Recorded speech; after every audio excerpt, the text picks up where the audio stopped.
Do you think caviar is just for the rich or that it's all the same? Let's debunk 5 common myths about this luxurious delicacy fast. Myth 1. Caviar is just for billionaires. Fact, modern aquaculture has made premium caviar more accessible than ever. At Opus Caviar, indulgence is within reach. Myth 2. It's loaded with salt. Nope. Today's caviar uses less salt than ever before and is packed with omega-3s, B12, and protein. It's healthy and delicious. Myth 3. All caviar tastes alike. Wrong again. Beluga is creamy, Ossetra is nutty, and Sevruga is delicate. Each one is a unique flavor adventure. Myth 4. It's bad for the environment. Not anymore. Sustainable farms protect wild sturgeon while delivering impeccable quality. Caviar is now guilt-free luxury. Myth 5. It's just fish eggs. Think again. Caviar is a sensory experience, steeped in history, flavor, and luxury. Absolutely worth it. Now that we've uncovered the top 5 caviar myths, it's time to hear from our hosts. Alexander St. Clair, a man who knows luxury like the back of his hand, and Victoria Beaumont, whose sharp insights into nutrition pair perfectly with her clever sense of humor.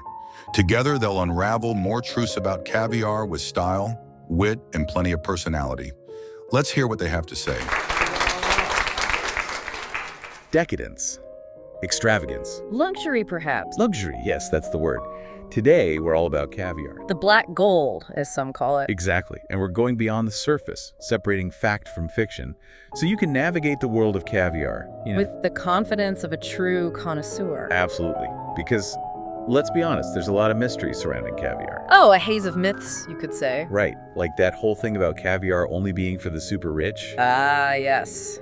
The age-old barrier to entry, or so they say. But is that really true these days? Well, it's definitely becoming less true. You still have those top-tier, almost mythical varieties. Like beluga? Exactly, beluga. But then you also have options that are, shall we say, a little more accessible? More approachable for the rest of us mortals. Precisely. Take Opus Imperial Ossetra, for instance. Exceptional quality, but not going to break the bank. So aquaculture is changing the game. Oh, absolutely. It's democratizing caviar, in a sense, making it available to a wider audience. Democratizing caviar, I like that. But okay, let's talk taste.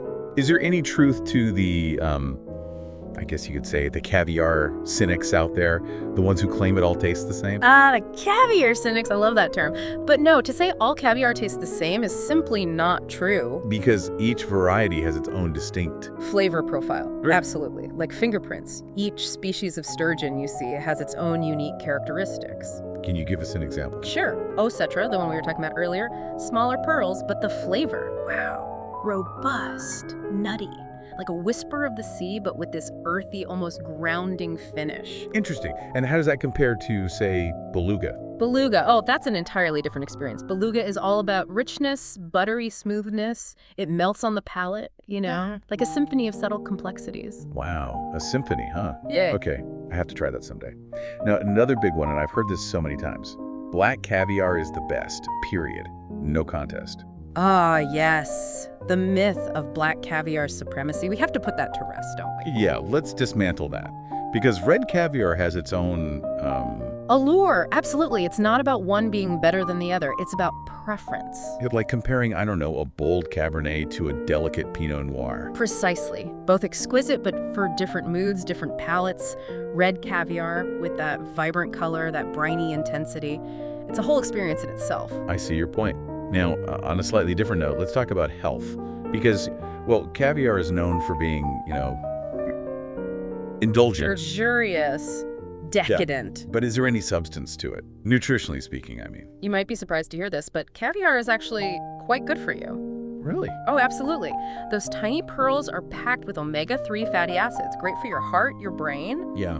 and they're full of vitamins and minerals, almost like, Indulgence with benefit. Exactly, indulgence with benefits. Now, I know some people like to, how should I put it, savor caviar in its purest form. Just a spoonful, maybe on a blini. The classics, yes. But are there other ways to enjoy it? More, creative ways? Oh, absolutely. Caviar is surprisingly versatile. You can get really adventurous with it, actually. Like what? Give us some ideas. Well, you could elevate a simple pasta dish. Just a sprinkle of caviar right before serving transforms the whole thing. Interesting. What else? Or imagine this. A perfectly scrambled egg, topped with a delicate dollop of caviar. Breakfast fit for a king or queen, of course. That does sound pretty amazing. Oh, and if you're feeling truly adventurous, there's always caviar sushi. Caviar sushi, huh? I'll have to add that to my list. Okay, here's another myth I hear all the time. The best caviar has to come from Russia. No exceptions. Yes. The legacy of Russian caviar. It's undeniable, of course. But is it the only source of truly great caviar? Not anymore. The world has caught up, you could say. You have amazing caviar coming from all over now. China, Italy, France. These countries are producing exceptional caviar using sustainable practices. So the geography of caviar is changing too. It is. Excellence can flourish anywhere, you see. Okay, let's talk serving temperature. Does caviar always have to be, ice cold? Traditionally, yes. Ice cold on a bed of crushed ice. But there are exceptions. You can actually use warmth to unlock some subtle nuances in the flavor. Really? Imagine a warm pasta dish, and just before serving, you gently add a spoonful of caviar. The heat just, enhances those delicate flavors. Without ruining the texture. Precisely. The key is to avoid prolonged heat. You don't want to cook the caviar, just gently warm it. I see. It's all about nuance. And speaking of nuance, let's talk pearl size. Are bigger pearls always better? That's a common misconception.